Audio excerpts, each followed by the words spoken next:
जोगी कांग्रेस पर सवाल उठता है कि छत्तीसगढ़ में अस्तित्व है कि नहीं।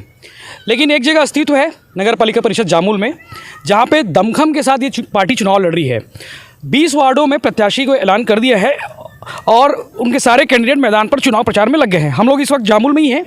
ये जो देख सकते हैं कि आने के लिए रास्ते नहीं हैं, बारिश में बारिश है भी नहीं, ये बारिश का पानी भी नहीं बोल सकते, ये पूरा भरा हुआ है, सड़कें है नहीं। हमारे साथ मौजूद हैं ईश्वर उपाध्याय, जो एक तरह से यहाँ के जोगी कांग्रेस के कर्ता धर्ता है। पहले कांग्रेस में रहे, पिछला चुनाव सरोजनी चंद्राकर ने लड़ा, उसके संचालक भी रहे। तो मैं उनसे बात करूँगा कि 20 वार्डों में प्रत्याशी कैसे उतारे, कैसे चुनाव लड़ेंगे, और अभी आप लोग जोगी कांग्रेस को जिंदा कैसे रखे हो जिंदा? जिंदा रखने वाली बात नहीं है। पूरे छत्तीसगढ़ में जोगी जी की जो विचारधारा है, आम छत्तीसगढ़ियों की जो विचारधारा है, उस विचारधारा के साथ हम चल रहे हैं।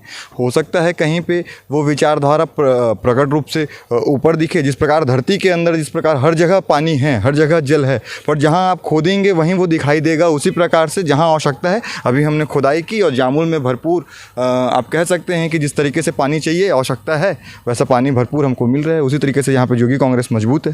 प्रत्याशियों का चयन आपने कैसे किया? 20 वार्डों में प्रत्याशी उतारना कोई कम बड़ी बात नहीं होती। कैसे तय किया कि ये लड़ेगा, ये लड़ेगी, ये प्रत्याशी होगी, मैदान में होगा? हाँ, चूँकि ये मुख्यमंत्री जी का पुराना क्षेत्र रहा है विधानसभा, वर्तमान में कांग्रेस से एक मंत्री भी, कैबिनेट मंत्री यहाँ से हैं, नगर पालिका अध्यक्ष भी यहाँ पे पूर्व की सरकार कांग्रेस की रही है। तो ऐसे में हमारे लिए चुनौती भरा, तो हम लोगों में सोचने में अगर जाएं तो चुनौती भरा था, परंतु हमने हमर वार्ड हमर प्रत्याशी अभियान हम लोग चलाए और सुपर 20 तलाश सुपर 20, चूँकि 20 वार्ड है तो सर्वश्रेष्ठ और सबसे सर्वोत्तम जो 20 सेलेक्ट करने के लिए हमने गुप्त मतदान का एक प्रक्रिया अपनाया। हमर वार्ड हमर प्रत्याशी के तहत हर वार्ड में गए, बैठक किए, उनसे गुप्त मतदान में एक पेटी में उनके मत पत्र के माध्यम से मत लिए गए कि कौन आपका पार्षद हो। हमने कोई भी नाम नहीं सुझाए थे अपने ओर से। उनको जो लगता था कि हो सकता है स्वयं भी हो या उनका पड़ोसी हो, जो उनको लगता है कि लगातार सामाजिक क्षेत्र में अग्रसर रहता है, तो ऐसे लोगों का हमने उनसे नाम लिखकर मांगा। उन्होंने गुप्त मतदान किया, बाज़ार में सर्वे किए, चौक चौराहों में हमने सर्वे किए और इस सर्वे के आधार पे हमने 20 वार्ड के प्रत्याशी जिसको नगर वासियों ने हमें इंगित किया कि ये सर्वश्रेष्ठ है, जीतने के योग्य है और इसे हम जिताना चाहते हैं, इसे हम पार्षद के रूप में देखना चाहते हैं, वैसे 20 लोगों को हमने तय किया। अगर आपको मैं पूछूं 5 मुद्दे क्या होंगे जामुल के चुनाव लड़ने के लिए, आप लोग क्यों लड़ रहे हो, वो 5 मुद्दे बताइए मुझे।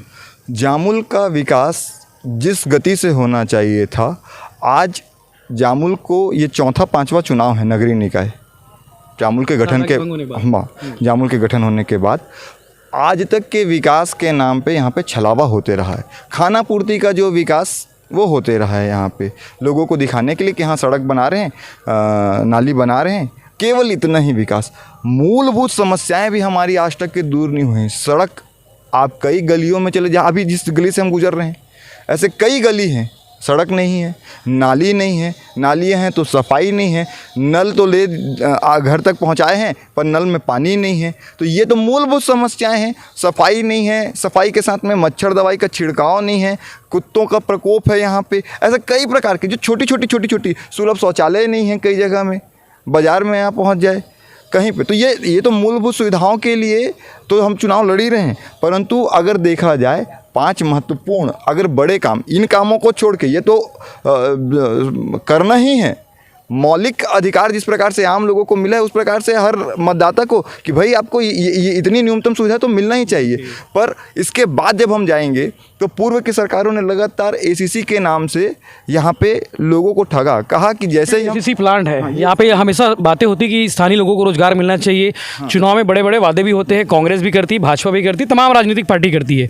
तो क्या स्टेटस है अभी? तो उसी विषय पर मैं आ रहा था। जो हमारा प्रमुख मुद्दा होगा उसमें यहाँ के कर्मचारियों का हित, यहाँ के युवाओं का, बेरोजगारों का हित यहाँ पर इस कंपनी के माध्यम से हम करवा पाएँ। देखिएगा आप पूरे जामुल में जितनी बार भी चुनाव होता है, हर दल के नेता आते हैं और बड़ी बड़ी बातें करते हैं कि हम एसीसी के खिलाफ ऐसा करेंगे, वैसा करेंगे, ये आंदोलन होगा। वहाँ के श्रमिकों की स्थिति कोई नेता जाके नहीं पूछता। चुनाव के बाद श्रमिक आए दिन, अभी पिछले बार 3 दिन तक के लगातार उनको आंदोलन करना पड़ा। 2016 में एग्रीमेंट हुआ था, MOU हुआ था। पिछली सरकार जब सरोजनी चंद्राकर जी की बनी, उस समय घोषणा पत्र जो तय हुआ उसमें ये था कि इसमें एसीसी सीमेंट फैक्ट्री में स्थानीय युवाओं को रोजगार दिलाया जाएगा। रोजगार दिलाना तो दूर की बात, बड़े पैमाने पर छटनी कर दी गई। जब 500 लोग की छटनी की गई, कोई आंदोलन नहीं, कोई विरोध नहीं, बावजूद उस समय एक एग्रीमेंट तय हुआ कि जो अब कर्मचारी बच गए हैं उनको परमानेंट के जैसा पूरा उनको जो सहूलियत है वो उनको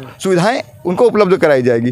परंतु वो 2016 का एग्रीमेंट अभी तक के 2020 तक के लागू नहीं हो पाया था। 2021 में लगातार सालों साल संघर्ष करने के बाद, कई दिनों के आंदोलन करने के बाद, भरे ठंड में खुले मैदान में 3 दिन वहाँ के कर्मचारी अंदर में तड़पे हैं, ठंड में, कड़कड़ाते की ठंड में। एक कपड़ा पहन के गए थे, न बिछाने के लिए कुछ, न सोने के लिए कुछ, न ओढ़ने के लिए कुछ। ऐसी स्थिति में रह के आंदोलन करते रहे, तब जाके उनकी मांग पूरी हुई। एक नेता उनके खिलाफ, उनके साथ एसीसी के खिलाफ खड़े होने के लिए नहीं आया। इसलिए नहीं आया क्योंकि उनके पास बैग पहुँचता था। अगर मैं स्पष्ट आपको आपके चैनल के माध्यम से, यहाँ की अध्यक्ष, उनके जो देवर हैं, उनके पास पर्पल कलर की XUV गाड़ी थी, XUV 500, 9098 उसका नंबर। आपको लड़ाई लड़ना था कर्मचारियों के हित में, आपको लड़ाई लड़ना था बेरोजगारों के हित में कि यहाँ पे रोजगार मिले। आपने अपनी गाड़ी वहाँ पे लगाई, वहाँ से पैसा पाया और स्थानीयों के हित का जो बात करना था उसके लिए आप भूल गए। तो हमारा सबसे बड़ा विषय रहेगा स्थानीय बेरोजगार युवाओं को वहाँ पे रोजगार उपलब्ध हो, चाहे ट्रांसपोर्ट के माध्यम से हो, चाहे ठेकेदारी के माध्यम से हो, चाहे परमानेंट आप एम्प्लॉई रखें। आज जामुल एसीसी सीमेंट प्लांट में एक भी परमानेंट नया पिछले 5 साल में अगर कहें तो एक भी हमारा जामुल का नहीं लगा है। यहाँ पे एक इशू ये भी है, बिल्डिंग परमिशन और प्लाटिंग। मैं देख रहा था कि धड़ाधड़ कॉलोनियाँ बन रही है और ये खंबे इस तरह के जगह दिख रहे हैं। इसका मतलब ये है कि आप मकान तो बना लिए, कॉलोनी तो बसा लिए, लेकिन आपके पास स्ट्रीट पोल नहीं है, चूँकि आपने कोई न कोई कॉलोनी को लेकर झोल झाल है। तो ये चीज़ें बहुत देखने को मिल रही है यहाँ पे। एक विषय नहीं हो सकता यहाँ पे? देखिए, जामुल में ये बहुत बड़ा विषय है। बड़े पैमाने पे यहाँ पे अवैध प्लॉटिंग हुआ। अवैध प्लॉटिंग भी पालिका प्रशासन के संरक्षण के बगैर हो नहीं सकता था। पालिका प्रशासन ने संरक्षण दिया, बड़े पैमाने पे अवैध प्लॉटिंग हुआ। भोली भाली जनता समझ नहीं पाई और यहाँ पे बड़े पैमाने पे ज़मीनों का क्रय विक्रय हुआ। अब उसके बाद जब ये बिल्डिंग परमिशन के लिए गए तो चूँकि अवैध प्लॉटिंग था तो प्रशासन को करना चाहिए था कि जो कॉलोनाइज़र है उसके ऊपर कड़ाई से कानून का पालन करवाते, उनसे सड़क, नाली, पानी, बिजली की व्यवस्था कराते और फिर इसको वैध करके इसमें बिल्डिंग परमिशन देते। परंतु इसके विपरीत क्या हुआ, कॉलोनाइजर से इन्होंने प्लॉटिंग के एवज में पैसे ऐंठे। दूसरी ओर जब जो ज़मीन खरीदे हुए हैं वो लोग बिल्डिंग परमिशन के लिए गए तो उनसे भी पैसे ऐंठ के बिल्डिंग परमिशन दे दिए।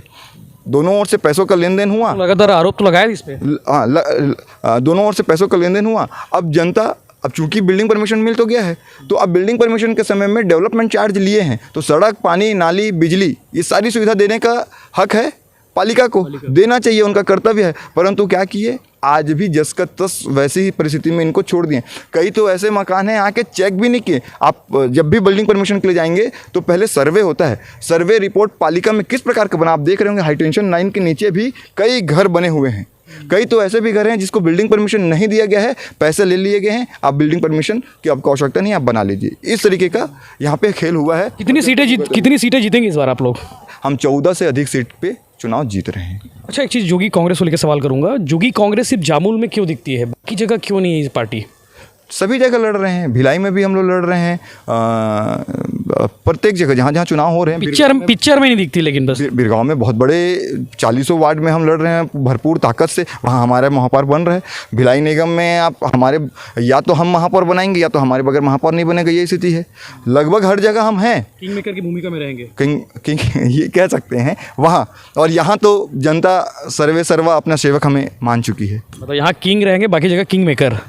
तो ये थे ईश्वर उपाध्याय जो बातें कर रहे थे कि जामुल को लेकर कि विकास हुआ नहीं है, काफ़ी काम अटका हुआ है। और जोगी कांग्रेस की जो स्थिति है उस पर बात कर रहे थे। उनका दावा है कि जोगी कांग्रेस जामुल में सरकार बनाने जा रही है।